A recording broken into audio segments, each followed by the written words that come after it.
banyak penonton. 3, 2, 1. Assalamualaikum warahmatullahi wabarakatuh. Kami dari kelompok 4 akan menjelaskan tentang jawaban soal UAS yang diberikan oleh dosen pengampu Bapak Lukman Ajari, MKOM. Perkenalkan, nama saya Derian Nestiawan. Saya Arif Putra. Yandi Muhammad Resla. Saya Andi Reza Gupis. Saya Rahmat Dwi Firmansyah. Untuk video berikutnya yang akan dijelaskan oleh teman-teman saya. Baiklah, di sini saya akan mencoba menormalisasikan untuk tabel yang sudah diberikan. Jadi di sini ada tabel peminjaman buku yang bentuknya itu belum normal sebelumnya.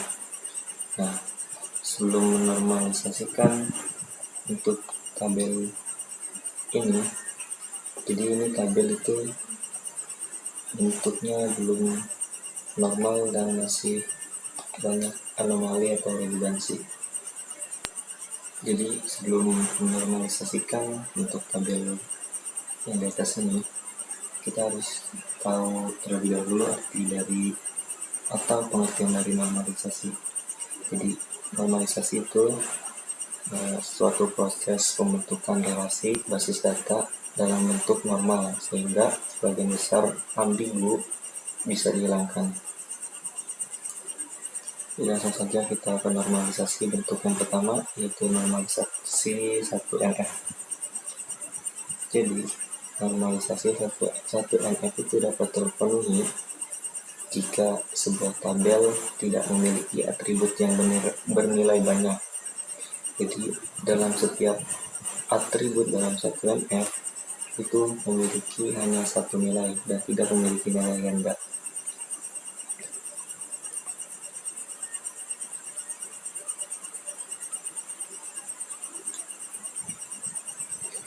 Dan setiap atribut dalam tabel harus bernilai atomik atau tidak dapat dibagi-bagi.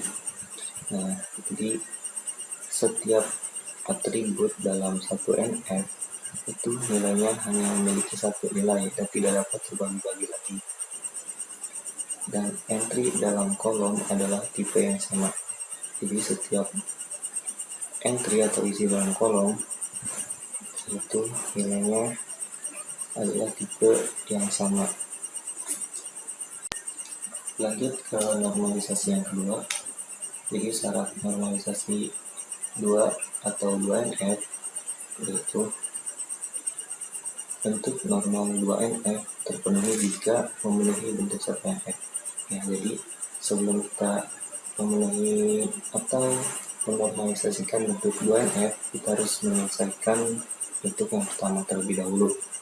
Nah, ketika sudah, baru kita dapat melakukan atau menormalisasikan ke bentuk 2NF. Semua atribut atau kolom non kunci tergantung pada kunci atau primary key.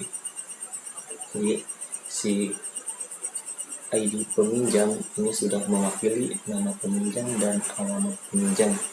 Contohnya ID peminjam yaitu P00001 dan nama peminjamnya itu Heru dan alamat peminjamnya yaitu Cihuni. Jadi untuk normalisasi 2NF ini, jika terdapat atribut yang tidak memiliki ketergantungan terhadap primary key, maka atribut tersebut harus dipindahkan atau harus dihilangkan. Nah, jadi satu atribut ini sudah mewakili atribut yang lainnya atau yang seperti ada contoh ini. Contoh kedua yaitu ID penerbit. Jadi ID penerbit itu sudah mewakili nama penerbit dan alamat si penerbit. Contohnya ID penerbit P1 dan nama penerbit yaitu penerbit 1 dan alamat penerbit yaitu Ciledug. Untuk ID buku yaitu ada judul buku dan tanggal penerbit. Jadi si ID buku ini sudah mewakili judul buku dan tanggal penerbit. Contohnya BU 0001 judul bukunya yaitu Tutorial Java, dan tanggal penerbitnya itu 11 April 2014. Lanjut ke normalisasi yang ketiga NF. Jadi syarat normalisasi 3NF ini yaitu harus terpenuhi normalisasi yang kedua. Nah, setelah kita memenuhi normalisasi 2NF, baru kita bisa menormalisasikan ke bentuk 3NF. Syarat berikutnya, dan jika tidak ada atribut non-primary key yang memiliki ketergantungan atribut non-primary key lainnya. Jadi si ID peminjam ini sudah tidak ada kaitannya dengan atribut ID buku dan atribut penerbit. Jadi saya buat di sini normalisasi 3NF-nya yaitu ID peminjam, ID buku, dan ID penerbit. Jadi contohnya ID peminjam itu P00003 dan ID bukunya BU0001 dan ID penerbitnya P1.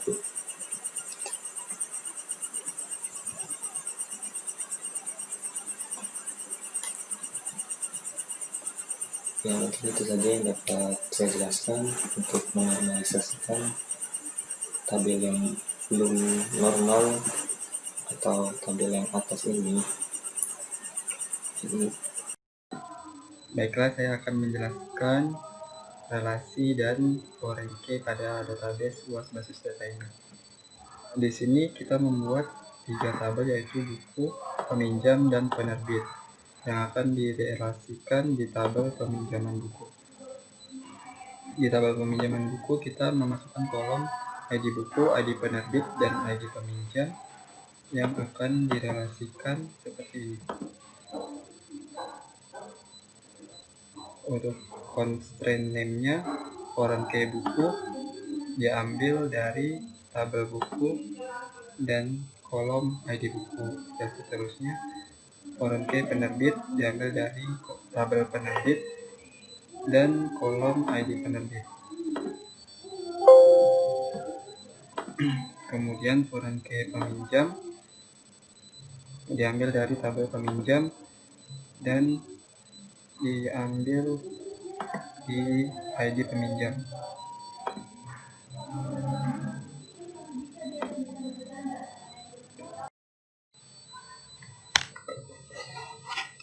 Oke, kali ini saya akan menjelaskan tentang inner join. Inner join, fungsinya inner join itu untuk menampilkan data yang ada isinya di dalam kolom ini nih. Misalnya nih BU006 kan 0 nih. Nah, ntar kalau dijalanin dia tidak akan tampil di sini. Jadi fungsi inner join itu untuk menampilkan data yang ada isinya saja. Terima kasih.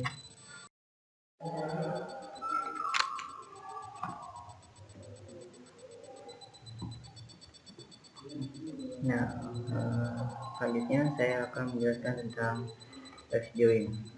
Nah, di sini saya mau menuliskan code seperti ini dan akan tampil seperti ini. Nah, kenapa di sini nul? Karena left join adalah akan mengambil keseluruhan data dari sebelah kiri.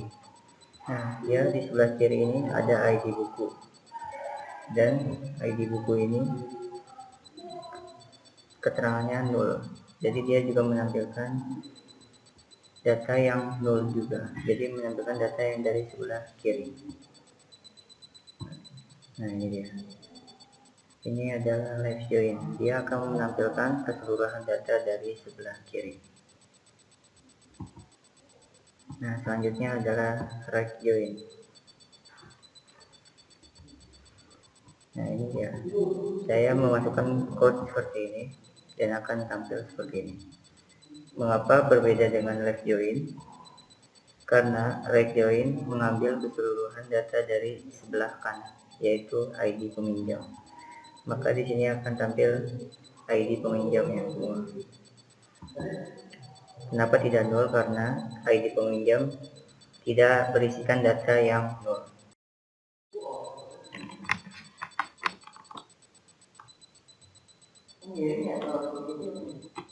Ini adalah full join. Bagian full join adalah menampilkan semua data termasuk file null atau data yang tidak terpakai.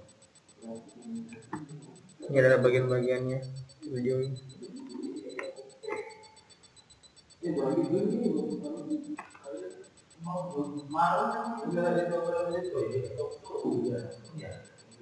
Full join adalah yang data menampilkan semua data yang terpakai maupun tidak terpakai. Baiklah, terima kasih atas segala perhatiannya. Kurang lebihnya mohon dimaafkan. Akhiri kalam. Assalamualaikum warahmatullahi wabarakatuh.